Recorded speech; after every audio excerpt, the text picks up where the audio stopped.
Sejam todas muito bem-vindas, vocês que estão me assistindo pelo YouTube. É um prazer estar falando aqui com vocês. Eu sou Regiane Cunha, sou terapeuta especialista na aspiração da depressão e da ansiedade. O que é a ansiedade noturna? Quais são os três tipos de ansiedade noturna que nós temos, né? Nós temos a ansiedade noturna inicial. O que é a ansiedade noturna inicial? É a ansiedade que só de você pensar que você tem que dormir, você já começa a passar mal. É quando você diz assim, tá chegando a hora de dormir. E você já começa a sentir aceleração cardíaca, você já consegue sentir um mal-estar, você já sente a mudança do seu tom de pele, às vezes aparece aquela rosácea, às vezes você já se sente meio... Você nem sabe o que está acontecendo, mas já altera o seu estado de humor, o seu estado de ânimo, tá bom? Então, ansiedade noturna intermediária. Qual é a ansiedade noturna intermediária? Aquela que quando você está dormindo, você está tranquila. Você deita e até consegue dormir. Amar, obrigada. Você até consegue dormir, mas logo em seguida, o que acontece? Você acorda. E daí você volta a dormir e você acorda. E você vai acordando várias vezes. E você vai vendo e parece que a hora não passa. E daí, de repente, quando você começa a pegar um sono mais tranquilo, mais pesado, seu despertador toca. E você teve 6, 5, 7, 8, 10 despertares. Tem caso até de ter quase 15 despertares numa única noite. De despertar mesmo. Acordar e depois ficar. Eu preciso dormir. Eu tenho que acordar cedo. E começa a virar uma preocupação para você dormir, tá bom? E por último, e não menos importante, a insônia, a ansiedade noturna terminal. Tanto a ansiedade noturna terminal quanto a inicial são dois quadros que a gente também acha na depressão, a inicial e a terminal, tá bom? A inicial, normalmente uma dificuldade de dormir logo no início, e a terminal é uma que eu consigo dormir, só que eu acordo muito cedo. No caso da ansiedade, o que vai acontecer? Sabe quando você está dormindo e do nada, antes do despertador tocar, você já acorda e começa a pensar em tudo que você tem para fazer no dia, e você fala, eu não podia ter acordado agora, ainda são 4 da manhã, eu ainda tinha mais 2 horas de sono, e agora? Agora eu não vou conseguir dormir, você fica ali e realmente você não dorme? Você começa a pensar em tudo que tem e que está acontecendo o tempo todo? É exatamente nesse momento que você sabe que isso é uma ansiedade noturna terminal. Você fica tão ansiosa para acordar que o seu cérebro sai do estado de teta e entra novamente em beta, ou seja, faz novamente você pensar sobre as coisas, saindo do estado de relaxamento e de descanso, tá? Então, esses são os 3 tipos de ansiedade. Bem, nenhuma manifestação do seu corpo começa sem um motivo, sem uma razão. E por que eu estou falando sobre isso? Porque muitas pessoas pensam que a depressão e a ansiedade, ela acontece por fatores adversos a nós. Existem casos? Existem. Existem medicamentos que são usados para outros tipos de doenças que podem causar ansiedade e até depressão, de forma química. Por quê? Porque a estrutura desses medicamentos acabam alterando a nossa percepção hormonal e fazendo com que a gente tenha dificuldade de produzir certos hormônios que são essenciais para o nosso bem-estar. Mas são casos muito pequenos.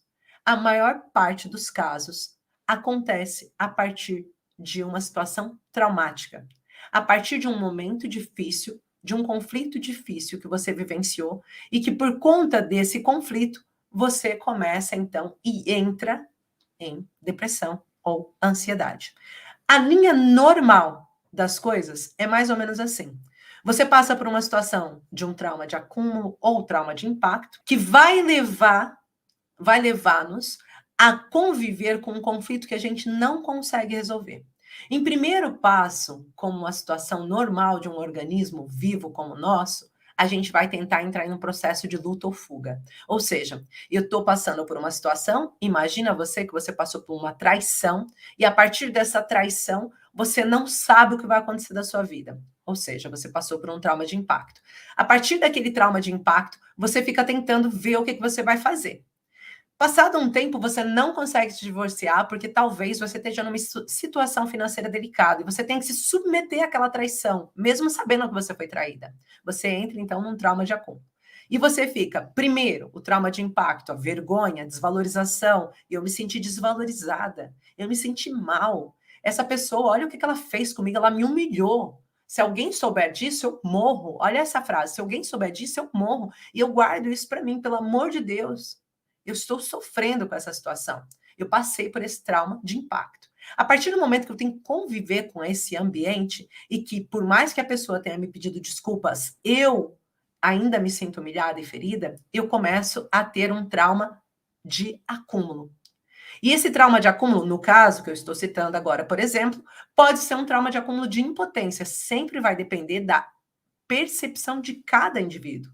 Então, ela olha e fala assim: eu passei por um trauma de impacto, ou seja, eu fui traída, de linguagem normal, né? Eu fui traída e agora ainda tenho que conviver com esse canalha dentro da minha casa. Como assim? E eu não posso fazer nada, porque eu tenho meus filhos, eu não consigo me sustentar sozinha, eu tenho que continuar aqui, mas eu tenho nojo, eu tenho raiva dele, mas eu amo esse homem, eu amo, mas eu tenho raiva. Olha que situação de impotência, você não consegue fazer nada. E aquela ansiedade vai começando a trazer para você, você não consegue dormir direito à noite.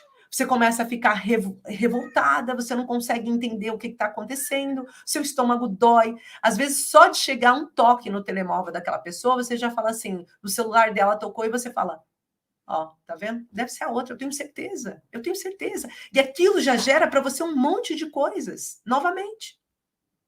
Então, você fica revivendo essa situação.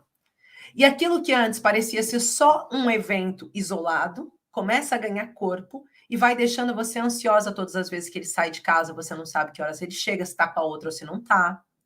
Quando ele chega em casa, você se sente novamente desvalorizada, porque ele olha para você e não te trata como você gostaria, e daí vira um problema. Vocês começam a ter discussão, e tudo isso vai virando um motivo para minha ansiedade. Aqui eu estou citando um exemplo, mas existem 1000 exemplos, milhares de exemplos que geram ansiedade, porque sempre vai ser dependendo do que aconteceu com a sua história.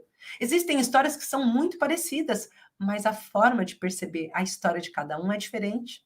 Por isso que eu costumo dizer que um tratamento para ansiedade e depressão que não olhe para você como uma humana, vamos dizer assim, como uma pessoa, e que olhe para você somente como uma nomenclatura, ela está depressiva, ela está ansiosa, e eu preciso dar esse remedinho para ela. Por que o remédio não tem tanta eficácia como poderia ter?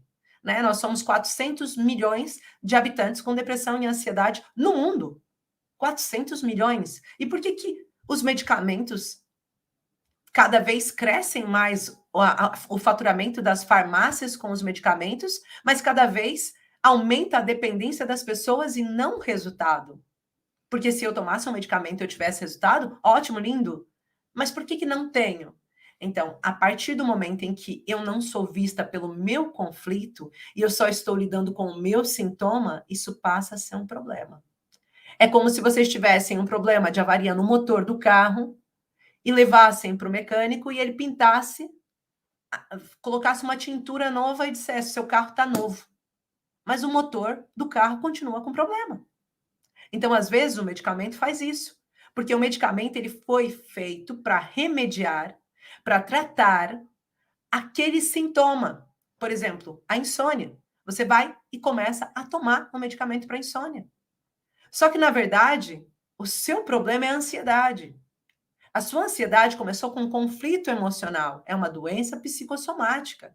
Então, com conflito emocional. E quando você começa a olhar para ela como se ela fosse só uma insônia, ela ganha corpo. Talvez você consiga voltar a dormir, mas você continua com problemas de ansiedade.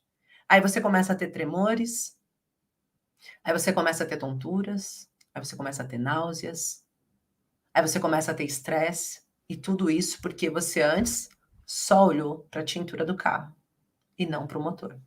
Entende? Então é muito importante a gente entender tudo que eu estou querendo dizer para vocês, entender e encontrar a origem.